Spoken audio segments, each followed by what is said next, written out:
ಮೊದಲನೇದಾಗಿ devil.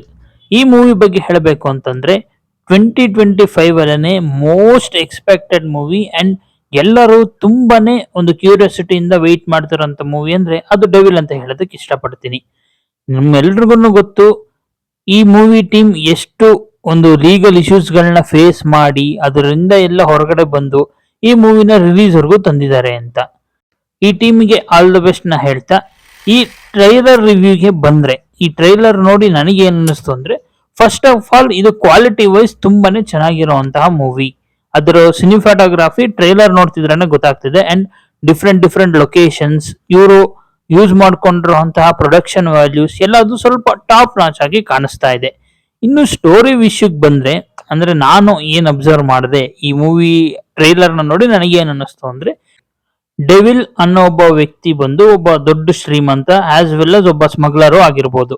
Trailer ಅಲ್ಲಿ ಹೀರೋಯಿನ್ನೇ ಒಂದು ಡೈಲಾಗ್ ನ ಹೇಳ್ತಾರೆ, ನಿನ್ ನಿಜವಾದ ರೂಪನ ನಾನು ನೋಡೇ ಇಲ್ವಲ್ಲೋ. ಮೇ ಬಿ ಡೆವಿಲ್ ಬಂದು ಡಿಫ್ರೆಂಟ್ ಕಂಟ್ರೀಸ್ ಅಲ್ಲಿ ಡಿಫ್ರೆಂಟ್ ವೇಷದಲ್ಲಿ ಸ್ಮಗ್ಲಿಂಗ್ ಅಥವಾ ಕ್ರೈಮ್ ರಿಲೇಟೆಡ್ ವರ್ಕ್ ನ ಮಾಡ್ತಾ ಒಬ್ಬ ದೊಡ್ಡ ಶ್ರೀಮಂತ ಆಗಿರ್ಬೋದು. ಸಡನ್ ಆಗಿ ಅವನು ಗೊತ್ತಿಲ್ದೇನೋ ನಮ್ಮ ಇಂಡಿಯಾದಲ್ಲಿ, ಅದರಲ್ಲೂ ಕರ್ನಾಟಕದಲ್ಲಿರೋ ಯಾವ್ದೋ ಒಂದು ರಾಜಕೀಯ ಪಕ್ಷನ ಎದುರಾಕೊಂಡಿರ್ತಾನೆ. ಅವರೆಲ್ಲರೂ ಇವನಿಗೆ ಏನೋ ತೊಂದರೆ ಮಾಡುವಂತ ಕೆಲಸನ ನೋಡಬಹುದು. ಅಂಡ್ ಟ್ರೈಲರ್ ಅಲ್ಲಿ ಡೆವಿಲ್ ಬಂದು ಹಾಸ್ಪಿಟಲೈಸ್ ಆಗಿರೋ ಒಂದು ಶಾರ್ಟ್ ಕೂಡ ಇದೆ. ಆ ಸೀನ್ ನೋಡಿ ನನಗೆ ಏನ್ ಅನಿಸ್ತು ಅಂದ್ರೆ, ಈ ಮೂವಿ ಅನೌನ್ಸ್ ಆದಾಗ್ಲಿಂದನೂ ಒಂದು ರೂಮರ್ ಇದೆ, ಇದರಲ್ಲಿ ಆಕ್ಟರ್ ದರ್ಶನ್ ಅವ್ರದ್ದು ಡಬಲ್ ಆಕ್ಟಿಂಗ್ ಇರುತ್ತೆ ಅಂತ. ಮೇ ಬಿ ಈ ಟ್ರೈಲರ್ ನ ನೋಡಿ ನಾನು ಏನಾದ್ರು ಸ್ವಲ್ಪ ಸುಮ್ಮನೆ ಜಡ್ಜ್ ಮಾಡೋದಾದ್ರೆ, ಡೆವಿಲ್ ನ ಯಾವ್ದೋ ಒಂದು ಪಾಯಿಂಟ್ ಆಫ್ ವ್ಯೂ ಅಲ್ಲಿ ವಿಲನ್ಸ್ ಗಳೆಲ್ಲ ಬಂದು ಅಟ್ಯಾಕ್ ಮಾಡಬಹುದು ಅಂಡ್ ಡೆವಿಲ್ ಬಂದು ಕೋಮಾಗ ಹೋಗೋ ತರನೋ ಅಥವಾ ಆಲ್ಮೋಸ್ಟ್ ಡೆವಿಲ್ ಅನ್ನೋ ಕ್ಯಾರೆಕ್ಟರ್ ಡೆತ್ ಆಗೋ ತರನೋ ಇರಬಹುದು. ಆ ಡೆವಿಲ್ ಜಾಗಕ್ಕೆ ಅವನ್ ತರನೇ ಕಾಣುವಂತ ಒಬ್ಬ ಬಾಡಿ ಡಬಲ್ ನ ತರಬಹುದು. ಇದು ಬರೀ ಗೆಸ್ ಅಷ್ಟೇ ನಾನು ಮಾಡ್ತಾ ಇರೋದು. ನಾನು ಅದನ್ನ ಇದೇ ತರ ಇರುತ್ತೆ ಅಂತ ಜಡ್ಜ್ ಮಾಡಕ್ ಹೋಗ್ತಿಲ್ಲ.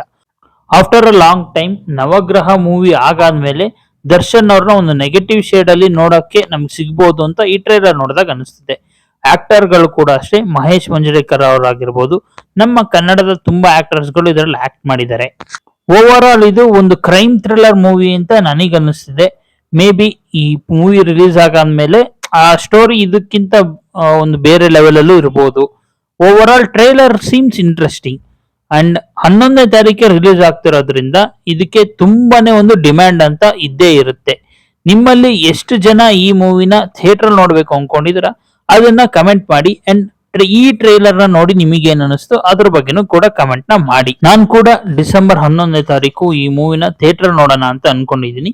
ಯಾಕೆಂದ್ರೆ ಈ ಟ್ರೈಲರ್ ನನ್ಗೆ ಇಷ್ಟ ಆಯ್ತು. ಅಂಡ್ ಇನ್ನೊಂದು ವಿಶೇಷ ಏನು ಅಂತಂದ್ರೆ, ಈ ಇಯರ್ ಹೇಗೆ 11ನೇ ತಾರೀಕು ಡಿಸೆಂಬರ್ ಡೆವಿಲ್ ಥಿಯೇಟರ್ ರಿಲೀಸ್ ಆಗ್ತಿದ್ಯೋ, ಅದೇ ತರ ಈ ಇಯರ್ ಡಿಸೆಂಬರ್ 25 ಬಂದು ಸುದೀಪ್ ಅವರ ಆಕ್ಟ್ ಮಾಡಿರುವಂತಹ ಮಾರ್ಕ್ ಮೂವಿ ಕೂಡ ರಿಲೀಸ್ ಆಗ್ತಾ ಇದೆ. ನನಗ್ ಗೊತ್ತಿರೋ ಪ್ರಕಾರ ಇಷ್ಟು ವರ್ಷದಲ್ಲಿ ಸುದೀಪ್ ಸರ್ ಹಾಗೂ ದರ್ಶನ್ ಸರ್ ಅವರ movie after just 15 days gap ಅಲ್ಲಿ ರಿಲೀಸ್ ಆಗ್ತಾ ಇರೋದು ಇದೇ ಮೊದಲು. ಈಗ ಮಾರ್ಕ್ ಮೂವಿಯ ಟ್ರೈಲರ್ ಹೇಗೆ ಅನ್ನಿಸ್ತು ಅನ್ನೋದ್ರ ಬಗ್ಗೆ ರಿವ್ಯೂ ನೋಡೋಣ ಬನ್ನಿ.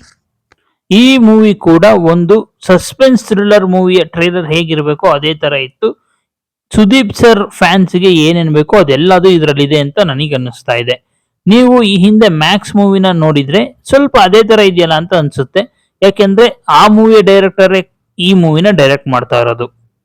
ಬರೀ ಕನ್ನಡ ಮಾತ್ರನೇ ಅಲ್ಲ, ಸೌತ್ ಇಂಡಿಯನ್ ಲ್ಯಾಂಗ್ವೇಜಸ್ ಗಳಲ್ಲೂ ಇದು ಡಬ್ ಆಗಿದ್ದು ಇದೊಂದು ಪ್ಯಾನ್ ಇಂಡಿಯನ್ ಮೂವಿ ಅಂತ ನಾವು ಹೇಳ್ಬೋದು. ನಿಮ್ಮೆಲ್ರಿಗೂ ಗೊತ್ತು ಸುದೀಪ್ ಸರ್ ಅವರ ಒಂದು ಡಿಮ್ಯಾಂಡ್ ಏನಿದೆ ಅದು ಬೇರೆ ಭಾಷೆಗಳಲ್ಲೂ ಜಾಸ್ತಿ ಇದೆ.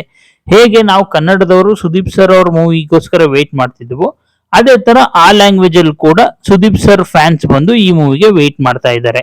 ಅಂಡ್ ಟ್ರೈಲರ್ ನೋಡೋದಾದ್ರೆ cinematographic wise and production value wise rich ಆಗಿ ಕಾಣಿಸ್ತಿದೆ. ನಮ್ಗೆ ಗೊತ್ತಿದ್ದೊಂದು ಸ್ವಲ್ಪ ಹೈ ಬಡ್ಜೆಟ್ ಮೂವಿ ಅಂತ. ಬಟ್ ಪ್ರಮೋಷನ್ ವೈಸ್ ಬಂದ್ರೆ ಯಾಕೋ ಈ ಮೂವಿಗೆ ಮ್ಯಾಕ್ಸ್ ತರನೇ ಏನು ಪ್ರಮೋಷನ್ ಅಂತ ಸ್ಪೆಷಲ್ ಆಗಿ ಮಾಡ್ತಾ ಇಲ್ಲ.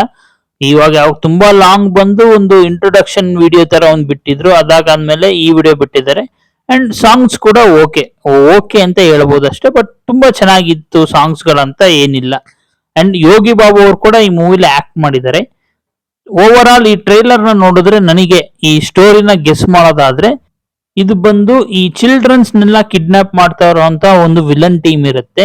ಆ ವಿಲನ್ ಟೀಮ್ ಬಂದು ಗೊತ್ತಿಲ್ದನನ್ನು ಹೀರೋ ಸುದೀಪ್ ಸರ್ ಅವ್ರಿಗೆ ರಿಲೇಟೆಡ್ ಆಗಿರೋ ಒಂದು ಮಗುನ ಕಿಡ್ನಾಪ್ ಮಾಡ್ಬಿಡ್ತಾರೆ. ಆ ಹುಡುಗಿನ ಹುಡುಕೊಂಡು ಹೋಗುವಂತ ಒಂದು ಜರ್ನಿಯಲ್ಲಿ ಸುದೀಪ್ ಸರ್ರಿಗೆ ಇದು ಬಂದು ಬರೀ ಒಬ್ರು ಮಾಡ್ತಾ ಇರೋ ಕೆಲಸ ಅಲ್ಲ, ಇದರಿಂದ ಒಂದು ಗ್ಯಾಂಗೇ ಇದೆ, ಇದೊಂದು ಬಂದು ಒಂದು ದೊಡ್ಡ ಸಿಂಡಿಕೇಟ್ ಇರ್ಬೋದು ಅಂತ ಯೋಚನೆ ಮಾಡಿ ಆ ಗ್ಯಾಂಗ್ ನ ಹಿಂದೆ ಬಿದ್ದಾಗ ಗೊತ್ತಿಲ್ದೇನೋ ಸುದೀಪ್ ಸರ್ ಅವರ ಒಂದು ಓಲ್ಡ್ ಎನಿಮೀಸ್ ಬಂದು ಆ ಗ್ಯಾಂಗ್ ಅಲ್ಲಿ ಇನ್ವಾಲ್ವ್ ಆಗಿರ್ಬೋದು. ಅಂಡ್ ಹೀರೋ ಬಂದು ಹೇಗೆ ಆ ಮಗುನ ಹುಡುಕ್ತಾ ಅಂಡ್ ಈ ಗ್ಯಾಂಗಿಗೂ ಮತ್ತೆ ಸುದೀಪ್ ಸರ್ ಅವ್ರಿಗೂ ಇರುವಂತ ಸಂಬಂಧ ಏನು. ಮ್ಯಾಕ್ಸ್ ಮೂವಿಲಿ ಹೇಗೆ ಹೀರೋಯಿನ್ ಇರ್ಲಿಲ್ವೋ ಅದೊಂದು ಹೀರೋಯಿನ್ ಲೆಸ್ ಮೂವಿ ಆಗಿತ್ತು. ಮೇ ಬಿ ಈ ಮೂವಿ ಕೂಡ ಹೀರೋಯಿನ್ ಇಲ್ಲದೆ ಇರುವಂತ ಒಂದು ಮೂವಿ ಆಗಿರ್ಬೋದು.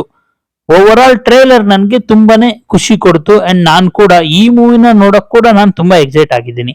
ನಾನು ಒಂದು ಮಾತನ್ನ ಹೇಳಕ್ ಇಷ್ಟಪಡ್ತೀನಿ, ನಾನು ಅವ್ರ ಫ್ಯಾನು ಇವ್ರ ಫ್ಯಾನು ಅಂತ ಅಲ್ಲ.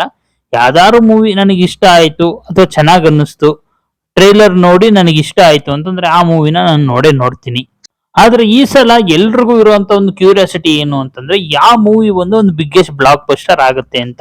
ಯಾಕೆಂದ್ರೆ ಕಂಡೀಷನ್ ನಿಮಗೆ ಗೊತ್ತು, ಸ್ಟಾರ್ಸ್ ಗರ್ಲ್ ಸಿನಿಮಾ ರಿಲೀಸ್ ಆದ್ರೆ ನಾರ್ಮಲ್ ಆಡಿಯನ್ಸ್ ಗಿಂತ ಅವ್ರ ಫ್ಯಾನ್ಸ್ ಗಳು ತುಂಬಾನೇ ಎಕ್ಸೈಟ್ ಆಗಿದ್ದಾರೆ.